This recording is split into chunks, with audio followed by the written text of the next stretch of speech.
नमस्कार, आदाब, सत श्री अकाल, जय भीम, जोहार। मेरा नाम है नवीन कुमार। पीछे धौलाधार की पहाड़ियाँ हो सकता है आपको थोड़ी कम दिखाई दे रही हो क्योंकि मोबाइल में फ्रेम थोड़ा छोटा बनता है।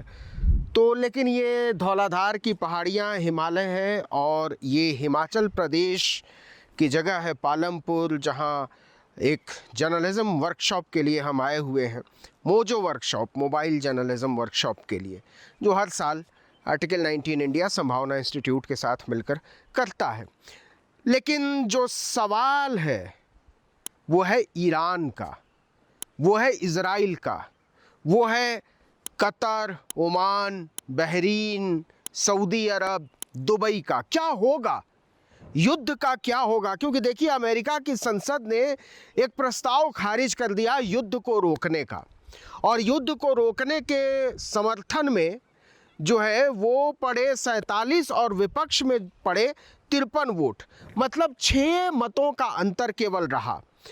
तो मान सकते हैं कि अमेरिका लगभग आधा आधा बटा हुआ है कि युद्ध चलना चाहिए या रुकना चाहिए। लेकिन अब इसी मामले में फंस गए हैं डोनाल्ड ट्रंप, क्योंकि 6 वोट ज़्यादा पड़े हैं कि नहीं, युद्ध रुकना नहीं चाहिए, और युद्ध में और आगे बढ़ने की हिम्मत नहीं हो रही है अमेरिका की। और अमेरिका क्या, डोनाल्ड ट्रंप की। तो कुल मिलाकर कहानी यह है कि डोनाल्ड ट्रंप ने अमेरिका को फंसा दिया है बहुत बुरी तरीके से। 3 देशों से तो वो भाग गया है अमेरिका, अपने दूतावासों को अस्थायी तौर पर बंद कर दिया है, और उन देशों में बंद कर दिया है जो अमेरिका के मित्र देश माने जाते हैं, जहां अमेरिका के सैन्य अड्डे हैं। ज़रा सोचिए कि जहां अमेरिका के सैन्य अड्डे हैं वहां उन अरब देशों में दूतावास बंद करके डोनाल्ड ट्रंप को भागना पड़ा है। लेकिन जो असली खबर है वो ये कि अमेरिका का गोला बारूद ईरान से लड़ने में ख़त्म हो रहा है, और इतना ज़्यादा ख़त्म हो रहा है कि कुछ ही दिनों में इसका असर दिखाई देने लगा है। जबकि जो ईरान के बारे में अंडरस्टैंडिंग थी अमेरिका की और इजराइल की और डोनाल्ड ट्रंप की और अरब देशों की, वो ये थी कि युद्ध 1 हफ्ते से ज़्यादा तो किसी भी सूरत में नहीं चलेगा, और लगभग 1 हफ्ते युद्ध के हो चुके हैं। और ईरान अभी भी, जो विशेषज्ञ हैं और अमेरिका में बैठे हुए विशेषज्ञ हैं मिडिल ईस्ट के और वेस्ट एशिया के, वो कह रहे हैं कि ईरान अभी भी कम से कम 6 महीने युद्ध खींचने की स्थिति में है। लेकिन जो कैजुअलिटी हुई है अमेरिका की, जिसको वो स्वीकार नहीं कर रहा, लेकिन ताबूत लगातार पहुंच रहे हैं, वो कैजुअलिटी जो है उसने अमेरिका को हिला कर रख दिया है, और भारी दबाव पड़ गया है डोनाल्ड ट्रंप पर, और वो दबाव बढ़ता जा रहा है कि युद्ध को किसी भी तरीके से रोकिए। क्योंकि एक बात तो ये है कि ईरान के पास कम से कम 6 महीने तक युद्ध को खींचने का गोला बारूद रसद है।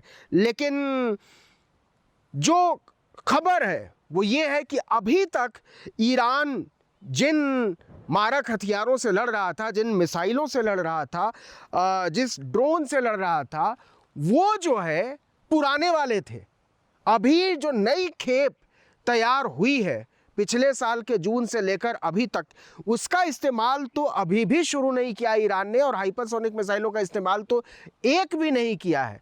दूसरी तरफ अमेरिका थकने लगा। ये सफाई दी है डोनाल्ड ट्रंप ने कि हमारे पास अंतहीन समय तक युद्ध को खींचने के लिए भरपूर गोला बारूद है, हथियार हैं, मिसाइलें हैं, हमारी प्रोडक्शन लाइन जो है वो लगातार चल रही है। ये सफाई देना अपने आप में कान खड़े करने वाली बात है कि आखिर डोनाल्ड ट्रंप को ये सफाई देनी क्यों पड़ी कि हमारे पास भरपूर गोला बारूद है, हमारे पास हथियार है, हमारे पास असलहा है, हमारे पास रसद है, लेकिन आपके सैनिक तो भाग रहे हैं। बहुत सारे वीडियो आपने देखे होंगे जिसमें अमेरिकी सैनिक रो रहे हैं, चिल्ला रहे हैं, गा रहे हैं और कह रहे हैं कि हमको कहाँ फंसा दिया।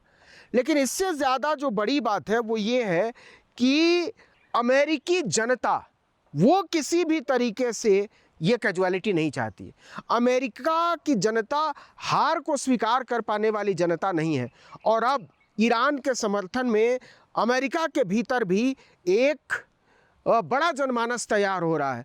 और जब से अमेरिकी सैनिकों के पैर उखड़े हैं कतर से, बहरीन से, सऊदी अरब से, दुबई से, और दुबई के हवाई अड्डे पर जिस तरीके से दृश्य देखने को मिला हमले का, और जिस तरीके से एक हाहाकार हमको दिखाई दिया, तो पूरी दुनिया में इस बात को लेकर हलचल मची हुई है कि क्या होगा, ईरान इजराइल अमेरिका युद्ध का क्या होगा, अरब का रास्ता क्या होगा, बाकी दुनिया के देश किस तरीके से रुख अपना तैयार करेंगे। देखिए, ईरान ने कहा कि भारत के एक नौसैनिक अभ्यास से मेहमान सैनिक उसके लौट रहे थे, उस पर हमला किया, घात लगाकर युद्धपोत पर अमेरिका ने, उसमें बहुत सारे सैनिक मारे गए हैं ईरान के, और हम इसका बदला लेंगे। तो जैसे जैसे ईरान कहता है कि हम बदला लेंगे और जैसे जैसे युद्ध आगे बढ़ रहा है, वैसे वैसे अमेरिका की जो ज़मीन है वो खिसकती जा रही है। और सबसे बड़ी बात जो है वो ये है कि एक जो मुगालता था अमेरिका को लेकर कि अजेय है, वो किसी भी देश को हरा सकता है, कोई भी सेना उसका मुकाबला नहीं कर सकती, कोई भी हथियार उसका मुकाबला नहीं कर सकता, ये सारे भ्रम जो है वो लगातार टूटते चले जा रहे हैं। जिस सटीक तरीके से ईरान ने हमला बोला है इजराइल के शहरों पर, वो हैरान कर देने वाला है। कहा यह जा रहा है कि इसके पीछे चीन का लॉजिस्टिक सपोर्ट है। दूसरी तरफ इजराइल जो पुराने हमले हुए थे, पिछले जो हमले हुए थे, उन्हीं टारगेट्स को निशाना बना रहा है, चाहे वो IRGC का हेडक्वार्टर हो, चाहे वो राष्ट्रपति का दफ्तर हो, चाहे वो सुप्रीम लीडर के आसपास के इलाके हो, उन्हीं पुलिस मुख्यालय हो, उन्हीं जगहों पर लगातार वो, कुछ मस्जिदों पर ज़रूर उसने नया टारगेट लगाया है, लेकिन मोटे तौर पर कहा जा रहा है कि जो पुराने टारगेट लॉक करके रखे थे ईरान ने, उन्हीं पर निशाना बना रहा, और ये भेद खुलता चला जा रहा है। तो ये पोल पट्टी खुलना अमेरिका के लिए ठीक नहीं है, जियोपॉलिटिक्स में अमेरिका की धौंस के लिए ठीक नहीं है। उसकी दहशत लगातार कम हो रही है और एक मानस बन रहा है कि नहीं, अमेरिका एक अजेय देश नहीं है, उसके हथियारों का मुकाबला किया जा सकता है। और अगर ईरान अकेले दम पर कर सकता है, ईरान की सेना अकेले दम पर कर सकती है, तो अगर बहुत सारे देशों की सेनाएं मिल जाएं तब तो की जा सकती हैं। तो कहानी ये है कुल मिलाकर कि अमेरिका दहशत में है, और हैरानी की बात यह है कि वो ईरान की दहशत में है, और इजराइल इस दहशत में है कि अगर अमेरिका ने साथ छोड़ दिया तो उसका क्या होगा। और अमेरिका बस एक मौके की तलाश में है कि किसी भी तरीके से वो बहाना मिले, वो सम्मानजनक रास्ता मिले और हम बोरिया बिस्तर निकाल कर भागें।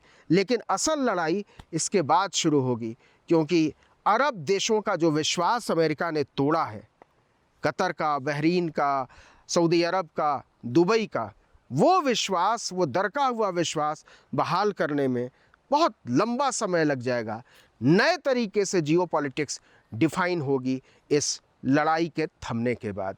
इस वीडियो में इतना ही, लेकिन अगर आपने आर्टिकल 19 इंडिया को अब तक सब्सक्राइब नहीं किया तो फ़ौरन कर दीजिए, बेल आइकॉन दबाइए, घंटी जैसी आकृति, लाइक कीजिए और कमेंट करके बताइए हमारा वीडियो आपको कैसा लगा। हमारा ट्विटर हैंडल है article19_India और मेरा ट्विटर हैंडल है नवीन जर्नलिस्ट। नमस्कार।